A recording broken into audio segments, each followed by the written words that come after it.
ఆదికాండము 9వ అధ్యాయం 1 వచనం. మరియు దేవుడు నోవాహును అతని కుమారులను ఆశీర్వదించి, మీరు ఫలించి అభివృద్ధి పొంది భూమిని నింపుడి. 2వ వచనం. మీ భయమును మీ బెదురును అడవి జంతువులన్నిటికిని ఆకాశ పక్షులన్నిటికిని నేల మీద ప్రాకు ప్రతి పురుగుకును సముద్రపు చేపలన్నిటికిని కలుగును. అవి మీ చేతికి అప్పగింపబడి ఉన్నవి. 3వ వచనం. ప్రాణము గల సమస్త చరములు మీకు ఆహారమగును. పచ్చని కూర మొక్కల నిచ్చునట్లు వాటిని మీకు ఇచ్చియున్నాను. 4వ వచనం. అయినను మాంసమును దాని రక్తంతో మీరు తినకూడదు, రక్తమే దాని ప్రాణము. 5వ వచనం. మరియు మీకు ప్రాణమైన మీ రక్తమును గూర్చి విచారణ చేయుదును, దాన్ని గూర్చి ప్రతి జంతువును నరులను విచారణ చేయుదును. ప్రతి నరుని ప్రాణమును గూర్చి వాని సహోదరుని విచారణ చేయుదును. 6వ వచనం.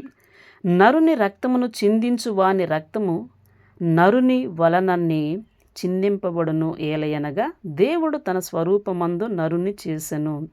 7వ వచనం. మీరు ఫలించి అభివృద్ధి నొందుడి, మీరు భూమి మీద సమృద్ధిగా సంతానము కని విస్తరించుడని వారితో చెప్పెను. 8వ వచనం. మరియు దేవుడు నోవాహు అతని కుమారులతో 9వ వచనం. ఇదిగో నేను మీతోనూ మీ తదనంతరము మీ సంతానముతోనూ మీతో కూడా నున్న ప్రతి జీవితోనూ 10వ వచనం. పక్షులేమి పశువులేమి మీతో కూడా సమస్తమైన భూజంతువులేమి ఓడలో నుండి బయటికి వచ్చిన సమస్త భూజంతువులతోనూ నా నిబంధన స్థిరపరుచుచున్నాను. 11వ వచనం. నేను మీతో నా నిబంధన స్థిరపరచుదును.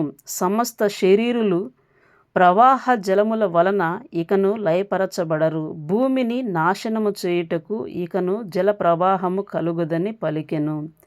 12వ వచనం. మరియు దేవుడు నాకును మీకును మీతో కూడా నున్న సమస్త జీవరాశులకును మధ్య నేను తరతరములకు ఏర్పరచుచున్న నిబంధనకు గుర్తు ఇదే.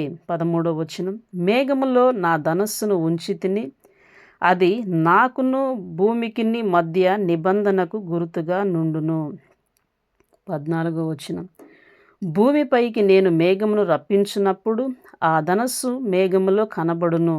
15వ వచనం. అప్పుడు నాకును మీకును సమస్త జీవరాశులకును మధ్యనున్న నా నిబంధనను జ్ఞాపకం చేసుకొందును గనుక సమస్త శరీరులను నాశనము చేయుటకు అలాగా ప్రవాహముగా నీళ్లు రావు. 16వ వచనం. ఆ ధనస్సు మేఘములో నుండును, నేను దాని చూసి దేవునికిని భూమి మీదనున్న సమస్త శరీరులతో ప్రాణము గల ప్రతి దానికిని మధ్యనున్న నిత్య నిబంధనను జ్ఞాపకం చేసుకొందుననెను. 17వ వచనం. మరియు దేవుడు నాకును భూమి మీద నున్న సమస్త శరీరులకును మధ్య నేను స్థిరపరిచిన నిబంధనకు గుర్తు ఇదే అని నోవాహుతో చెప్పెను.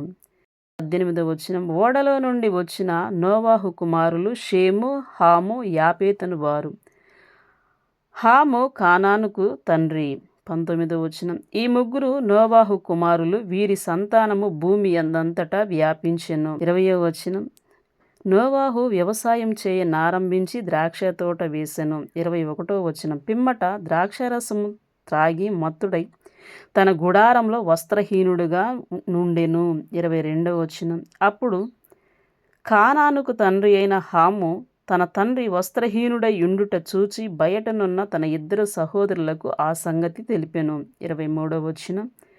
అప్పుడు షేమును యాపేతును వస్త్రమొకటి తీసుకొని తమ ఇద్దరి భుజముల మీద వేసుకొని వెనుకకు నడిచి వెళ్ళి తమ తండ్రి దిశములను కప్పిరి. వారి ముఖములు వెనుక తట్టు ఉండుట వలన తమ తండ్రి దిశములను చూడలేదు. 24వ వచనం. అప్పుడు నోవాహు మత్తు నుండి మేలుకొని తన చిన్న కుమారుడు చేసిన దానిని తెలుసుకొని 25వ వచనం. కానాను శపింపబడిన వాడై తన సహోదరులకు దాసుడగును అనెను.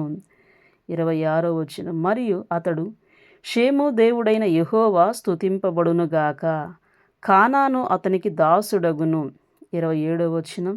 దేవుడు యాపేతును విశాలపరుచును, అతడు షేము గుడారములలో నివసించును, అతనికి కానాను దాసుడగును అనెను.